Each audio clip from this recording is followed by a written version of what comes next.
Good day everyone. Welcome to another discussions on logic and critical thinking.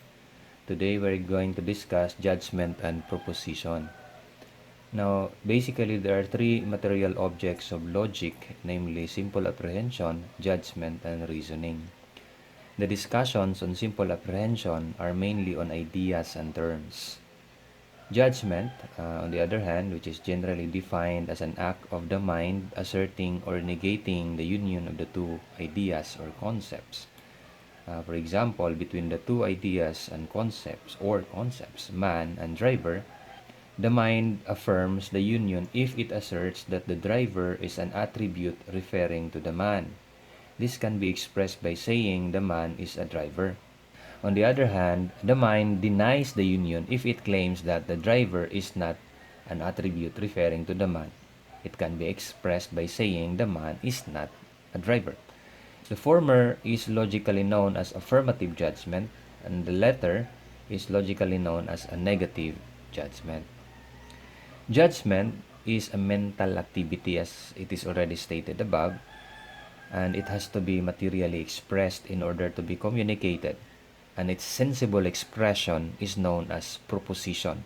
In logical operation, it is called premise. According to Aristotle, a premise is a sentence affirming or denying one thing of another. Therefore, a syllogistic premise without qualification will be an affirmation or denial of something concerning something else. Proposition is strictly a declarative sentence according to Epstein. Hence, not all sentences are proposition, such as, where do you come from? How old are you? You need to go now. Shut up. These are sentences but not declarative ones. Hence, these are not propositions. Examples of propositions are the following declarative sentences. The man is a driver. The sky is blue today. It is beautiful day. Some women are mothers. All Dalmatians are dogs. These are all propositions, as these are declarative sentences.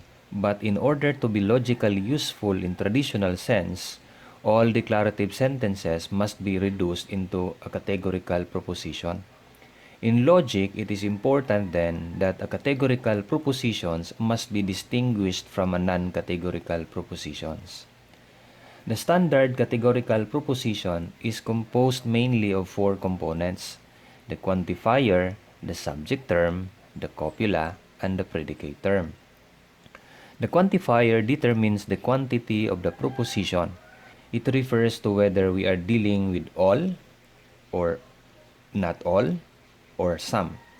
The copula refers to the linking verb or with its negation, such as is or is not, are or are not. The use of linking verb is in most cases necessary in traditional logic. A proposition, for instance, some men have six packs, or all mothers have no male attributes, should be reduced into using linking verbs in order to make them standard categorical propositions.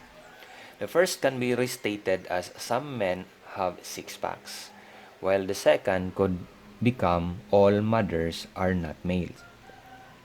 In this sense, it is easy to identify the four components of standard categorical proposition. In the first example, some is the quantifier, men is the subject term, are is the copula, and having six packs is the predicate term. In the second example, all is the quantifier, mother is the subject term, are not is the copula, and male is the predicate term. Here are additional examples. Some Filipinos are medical practitioners. Some women are not medical practitioners.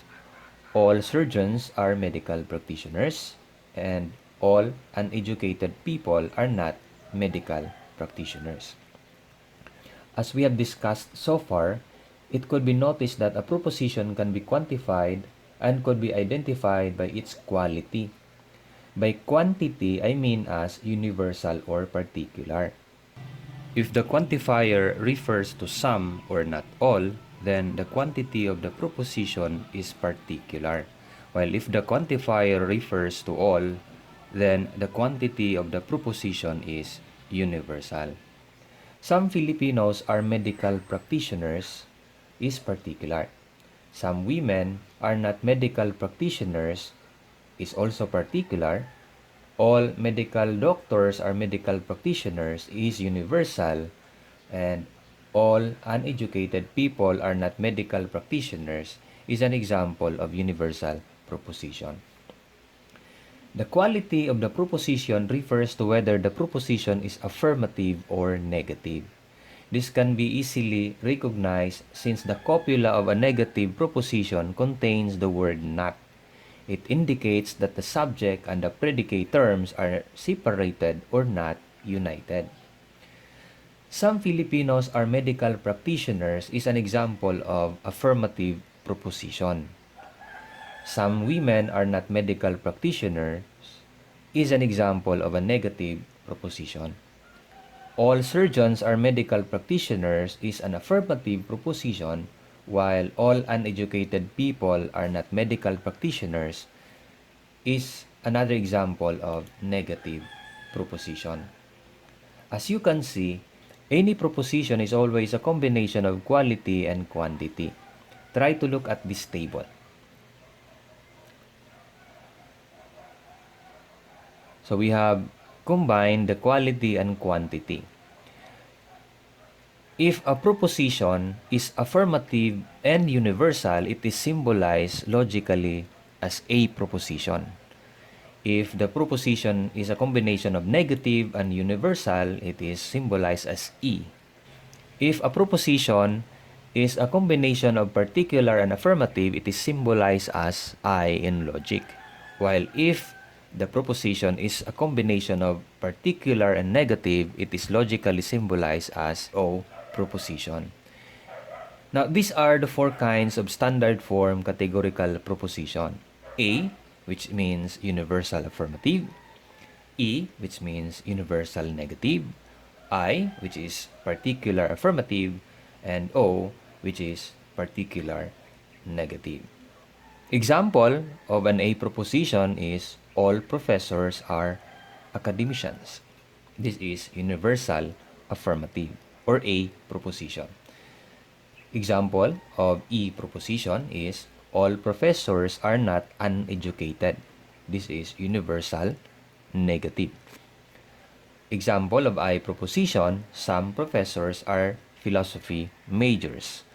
This is particular affirmative.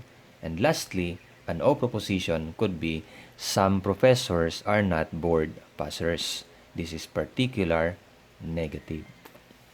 Now, before we proceed to the next discussions, you may pause this video in order for you to identify whether the following propositions are A, E, I, or O propositions.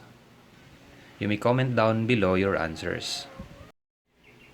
Now, here are the answers to this exercise. I know we haven't tackled some of which, but if you try to take a look, you can analyze them one by one. Now, aside from the quantity of a proposition, it is also important to identify the quantity of its terms, meaning the subject and the predicate terms. In an A proposition, for example, all professors are academicians, it has professor as the subject. It is a universal term. The academicians, which is the predicate term, is particular. In an E proposition, all professors are not uneducated. We have professor as our subject term, and it is a universal term. While we have uneducated as our predicate term, and it is also a universal term. In an I proposition, such as some professors are philosophy majors, we have professor as our subject term, and it is a particular term. While our predicate term, philosophy majors, is also a particular term. In an O proposition, some professors are not board passers. We have professors as our subject term, and it is a particular term. while we have board passers as our predicate term, and it is a universal term. How did I know that? There are some rules that you have to remember in identifying the quantity of the subject and the predicate terms. First rule, the quantity of the subject term is determined by its quantifier. Meaning, if the quantifier is particular, the subject term is particular. While if the quantifier is universal, all, then the quantity of the subject term is universal. Second rule, the quantity of the predicate term is determined by its quality. First, if the proposition is affirmative, the quantity of the predicate term is particular.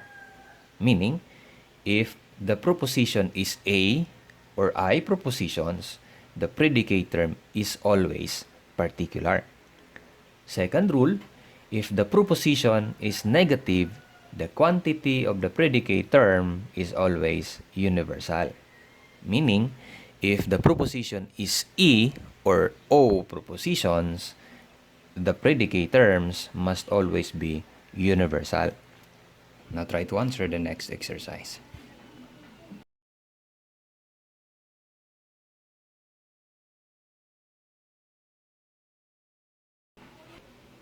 Okay, now you may check if your answers are correct.